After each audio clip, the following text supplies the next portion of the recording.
आता बघूया टॉप 9 महत्त्वाच्या बातम्या। मुंबई महापालिका निवडणुकीसाठी प्रभाग आरक्षण कार्यप्रणाली संदर्भात अधिसूचना जारी। प्रभाग आरक्षण सोडत चक्राकार पद्धतीने काढण्यात येणार अनुसूचित जमाती, महिला आणि खुला प्रवर्गाच्या 17 जागा। जोगेश्वरीमध्ये इमारतीची वीट कोसळून तरुणीच्या मृत्यू प्रकरणी कॅन्डल मार्चमध्ये मुंबई भाजपचे अध्यक्ष अमित साटमही सहभागी। या घटनेला 4 दिवस उलटून सुद्धा बिल्डरला अटक केली नसल्याचा आरोप। एसटी कर्मचाऱ्यांचं उद्या आंदोलन। कामगार संघटना कृती समितीसह अन्य 2 संघटना आंदोलनात सहभागी होणार। एसटी कर्मचाऱ्यांचं थकीत 4000 कोटी देण्याचीही मागणी।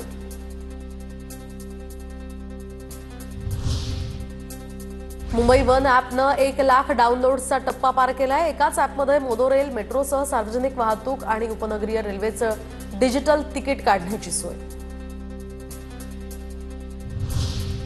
भीम यूपीआय कडून ग्राहकांसाठी एक अनोखं फीचर, तर यूपीआय सर्कल फीचरमुळे यूपीआय खात्यामध्ये 1 रुपया नसताना सुद्धा डिजिटल पेमेंट करण्याची सुविधा मिळणार। कुटुंबातील व्यक्ती किंवा जवळच्या मित्रांना तुमच्या बँक खात्यातनं पेमेंट करण्याची मुभा मिळू शकणार।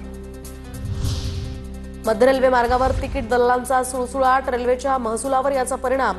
वाहतूक दक्षता विभागाकडून कठोर कारवाईचीही मोहीम हाती, तर विविध ठिकाणी प्रतिबंधात्मक तपासण्या सुरू। महाराष्ट्राबाहेरून राज्यामध्ये येऊन औषधांची विक्री करणाऱ्या उत्पादकांची संख्या वाढली। परराज्यातनं उत्पादित होणाऱ्या या औषधांसाठी आता यापुढे राज्यात विक्री, तर उत्पादन आणि वितरण करण्यासाठी अन्न आणि औषध प्रशासनाकडून मान्यता घ्यावी लागणार। राष्ट्रीय पातळीवरील 2024 ते 25च्या 38व्या हिंद केसरी कुस्ती स्पर्धेचा मान यावेळी सातारा जिल्ह्याला, तर 20 नोव्हेंबर ते 23 नोव्हेंबर दरम्यान छत्रपती शाहू स्टेडियम या ठिकाणी रंगणार कुस्तीचा थरार। 85 ते 140 किलो वजनी गटात प्रथम क्रमांकाला थार जीप आणि चांदीची गदा मिळणार। दिवाळी आणि नाताळच्या सुट्ट्यांमध्ये तुळजाभवानी मंदिर 22 तास खुलं राहणार। मंदिरात होणारी भाविकांची संभाव्य गर्दी लक्षात घेता मंदिर प्रशासनाचा निर्णय।